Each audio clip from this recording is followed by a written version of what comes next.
चावल का भरता। मुंबई के वृंदावन कॉलोनी में विवेक नाम का एक आदमी अपने परिवार के साथ रहता था। उसके परिवार में उसकी माँ सुमित्रा, पिता सुरेश, उसकी पत्नी अर्चना और उसके 2 बच्चे रवि और नेहा थे। विवेक प्राइवेट नौकरी करता था। उसकी पत्नी अर्चना बहुत मेहनती और घर का काम फटाफट निपटा देती थी। लेकिन उसकी एक आदत होती है, वो अपना समय बचाने के लिए हमेशा चावल और सब्जी का भरता बना देती थी। ये चावल सब्जी का भरता खा खा कर सास, ससुर और पति से लेकर बच्चों तक सबके चेहरे पर हमेशा बोरियत साफ झलकती थी। मम्मी, हर दिन ये चावल का भरता। मेरे दोस्त के घर पिज्ज़ा पास्ता बनता है, हमारे यहाँ ये भरता, ऐसा क्यों? हाँ मम्मी, कोई नई चीज़ बनाओ ना, ये चावल देखकर मेरी भूख मर जाती है। अरे बहू, लगता है इस घर में सब्जियों की कोई इज्जत नहीं बची, सब चावल में घुल मिल गए। अर्चना, खाना बनाना कोई फॉर्मूला नहीं है, थोड़ा दिमाग लगाया करो। जी मम्मी जी, लेकिन घर में बहुत काम होते हैं तो बस मैं इसलिए।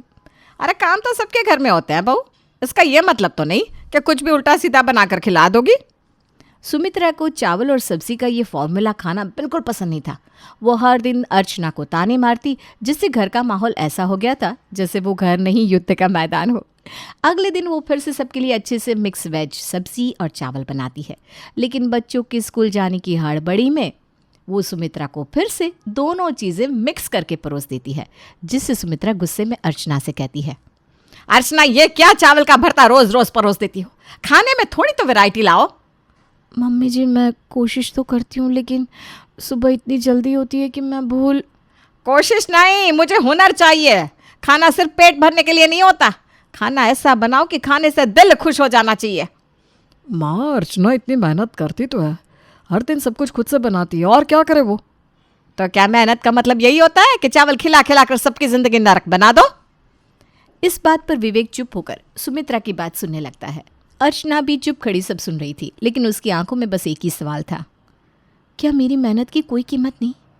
मैं सबका खुद से ज़्यादा ध्यान रखती हूँ, पर शायद मेरी ही कहीं गलती रह जाती होगी, जो मैं चाह कर भी किसी को खुश नहीं कर पाती। एक दिन सुमित्रा से मिलने उसके पड़ोस की दोस्त मधु आई, जो सुमित्रा की सबसे खास दोस्त थी। वो दोनों अक्सर एक दूसरे के घर आती जाती रहती थी, लेकिन इस बार उन्होंने सुमित्रा के घर के खाने पर सीधा हमला कर दिया। सुमित्रा, सुना है तुम्हारी बहू तो रोज़ रोज़ खाने में चावल का भरता परोसती है। लगता है तुम्हें उसको खाना बनाना सिखाना चाहिए, वरना कहीं ऐसा ना हो कि तुमको मेरे घर से टिफ़िन मंगवाना पड़ जाए। अरे मधु, ऐसी बात नहीं है, बस बहू अभी सीख रही है। वो मेहनती तो है, लेकिन जल्दबाजी में ना उससे गलती हो जाती है। सीख रही है या सिखा रही है, देख लो, बाद में तुम्हें ही झेलना पड़ेगा। फिर मुझसे मत कहना कि मैंने तुम्हें समय रहते नहीं बताया। मधु की ये बात सुमित्रा को अंदर तक चुभ जाती है। वो इसका चाहकर भी कोई जवाब नहीं दे पाती। अब उसने ठान लिया कि अर्चना को कोई ना कोई सबक सिखाना ही होगा, वरना आज मधु कह रही है, कल उस कॉलोनी की दूसरी औरतें भी उसका मजाक उड़ाएंगी। दूसरी ओर बच्चों को भी अर्चना के खाने से हर दिन नई शिकायत होती, क्योंकि उनके दोस्तों के घर नई नई डिश बनती, लेकिन अपने घर का खाना देखकर उनका मूड खराब रहता। मम्मी, मेरे दोस्त कहता है तुम्हारी मम्मी को पिज्ज़ा बनाना भी नहीं आता, ये सच है क्या? ऐसा तुमसे किसने बोला? हाँ मम्मी, हमें भी टेस्टी चीज़ें खानी है, रोज़ रोज़ चावल खाने से हम भी एक दिन चावल बन जाएंगे। बेटा, चावल सेहत के लिए अच्छा होता है, पिज्ज़ा और पास्ता खाने से तुम लोग बीमार पड़ सकते हो ना। तो दोस्तों के घर सब क्यों बीमार नहीं पड़ते, बस हम ही बीमार पड़ेंगे क्या? मुझे नहीं सुनना कुछ, मुझे पिज्ज़ा खाना है, पिज्ज़ा खाना है, पिज्ज़ा खाना है। अब बच्चों की ये छोटी छोटी शिकायतें भी अर्चना के दिल को और ज़्यादा चुभने लगी। उसे समझ में नहीं आ रहा था कि वो कैसे सबको खुश करे।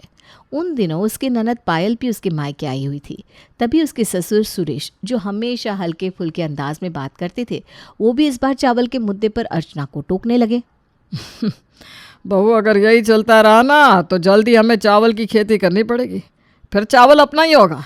तो बस चावल उबाल कर चिंगाला लहू करते हुए आदिवासियों की तरह जिंदगी जी लेंगे। पापा, और हम सब ना चावल किंग फैमिली बन जाएंगे। ठीक है, अब मजाक बंद करो। अर्चना, कुछ अलग बनाना सीखो भाई, खाने में बस चावल का भरता तो मत बना दिया करो। जी मम्मी जी, मैं समझ गई, कोशिश करूँगी। अर्चना ने अब ठान लिया कि अब वो सबकी शिकायतें खत्म कर देगी। उसने खाना बनाने के नए नए तरीके सीखने शुरू कर दिए।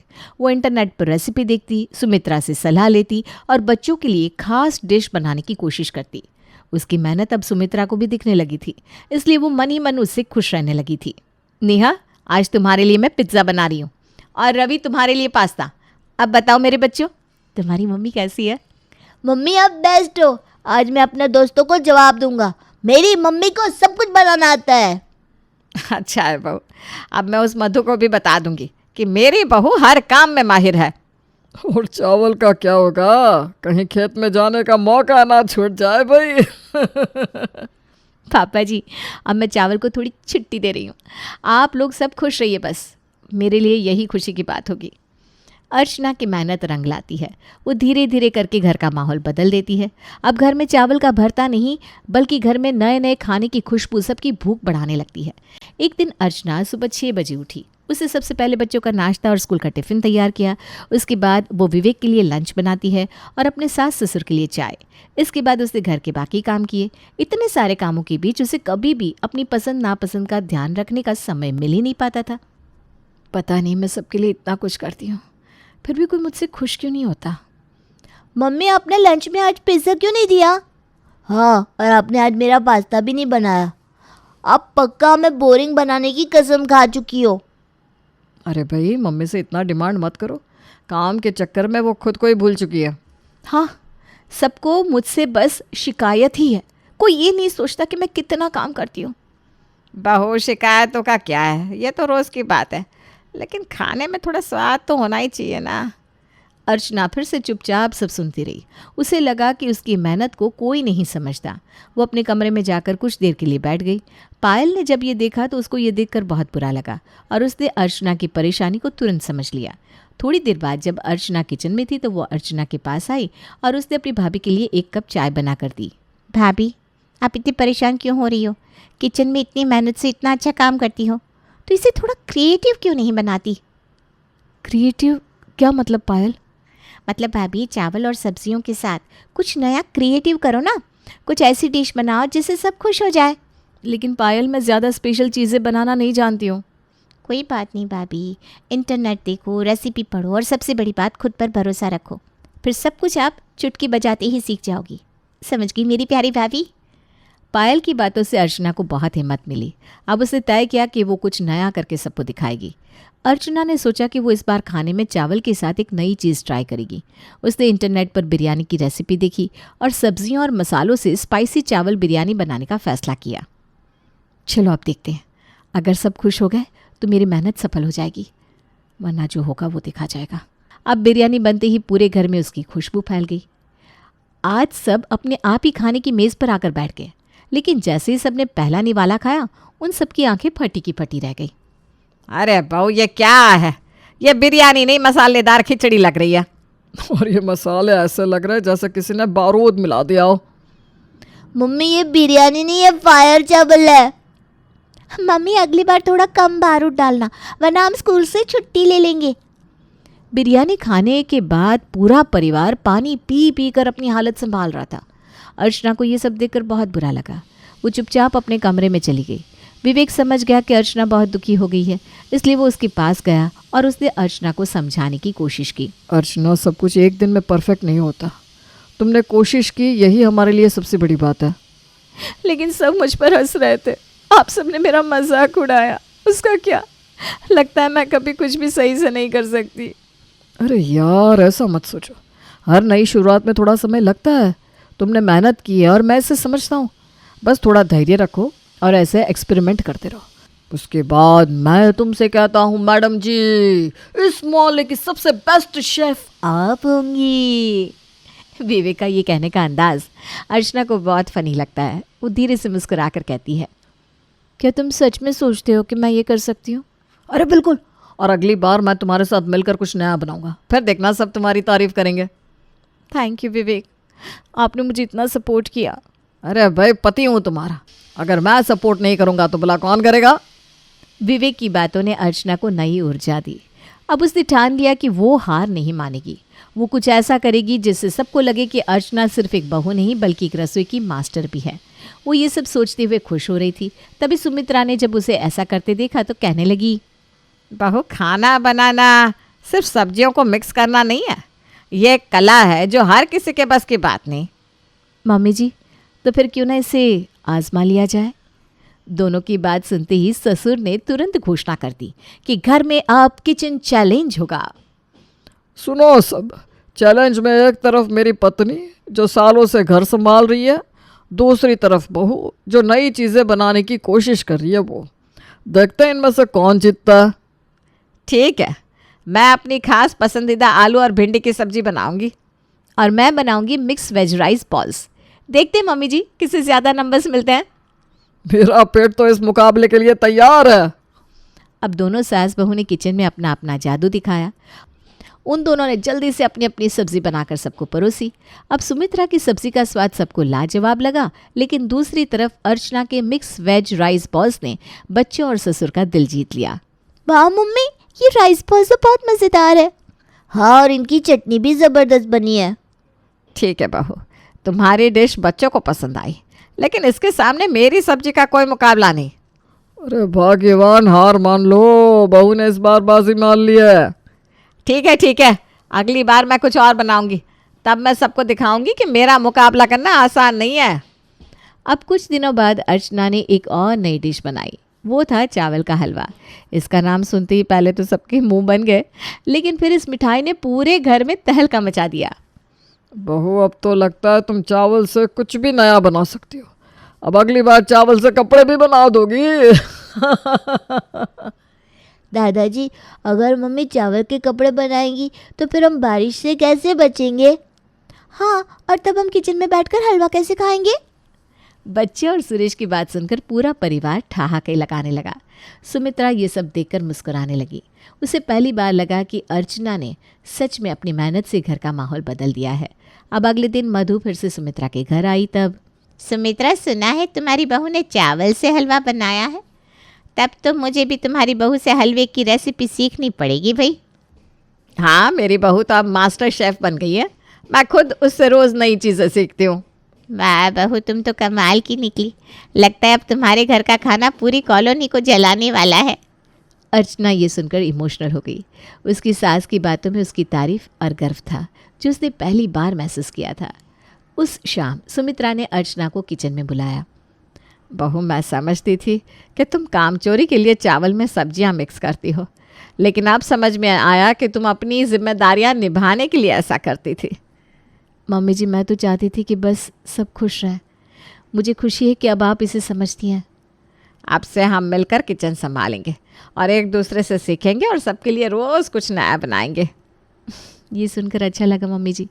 अब मेरे लिए किचन में काम करना और भी मज़ेदार हो जाएगा। अब सुमित्रा के किचन का माहौल पूरी तरह बदल गया। सास और बहू ने मिलकर कई नई रेसिपीज़ आजमानी शुरू कर दी। अरे ये पालक चावल रोज़ तो बहुत लाजवाब है। और ये चावल कटलेट यम्मी। मम्मी, अब तो स्कूल के दोस्तों को लंच में तुम्हारे बनाए खाने की फ़ोटो दिखानी पड़ेगी। देखा बहू, हमारे मिलकर काम करने से कितना अच्छा लग रहा है। हाँ मम्मी जी, अब लगता है ये किचन सिर्फ खाना बनाने की जगह नहीं बल्कि खुशियाँ बांटने का अड्डा बन गया है। घर में सास बहू की जोड़ी ने हर किसी को दिखा दिया कि जब दो पीढ़ियाँ एक साथ काम करती है तो असंभव को भी संभव बनाया जा सकता है। सुमित्रा और अर्चना का रिश्ता पूरी तरह से बदल चुका था। ताना और गुस्से की जगह अब समझदारी और प्यार ने ले ली। बहू, तुम्हारे बिना अब ये किचन अधूरा लगता है।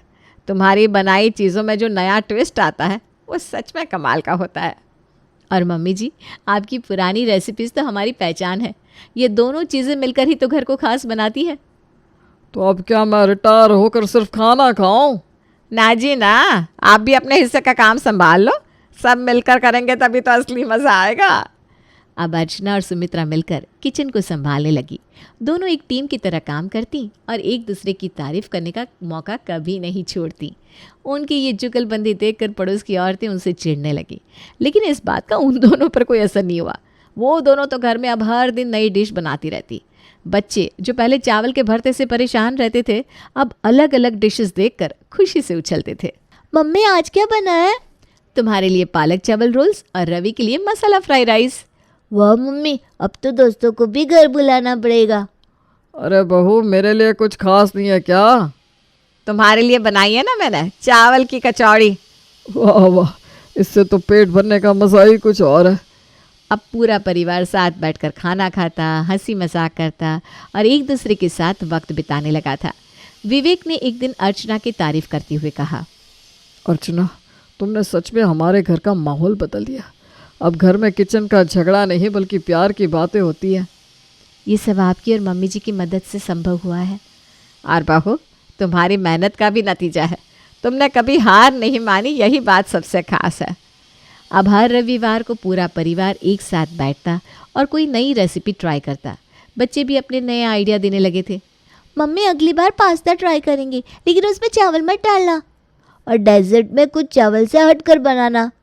अरे बच्चों, चावल से बेहतर कुछ नहीं है। बहू, चावल की आइसक्रीम बना सकती हो क्या? क्या आप भी बच्चों के साथ बिल्कुल बच्चे बन जाते हो। अब हमारे घर का खाना सिर्फ खाना नहीं बल्कि हर दिन का त्योहार बन गया है। और ये सब इसलिए हुआ क्योंकि हमने एक दूसरे की मेहनत और भावनाओं को समझा। अब घर में सिर्फ प्यार और हंसी का माहौल है, और यही हमारी असली जीत है। बिल्कुल सच है। जब हर कोई साथ देता है तो हर मुश्किल आसान हो जाती है। अर्चना अब घर की जान बन गई थी। उसे साबित कर दिया था कि समझदारी और धैर्य से हर समस्या का हल निकाला जा सकता है। सुमित्रा ने भी ये मान लिया कि नई सोच को अपनाने में कोई बुराई नहीं। उनके परिवार में मानो अब खुशी की बारिश हो रही थी।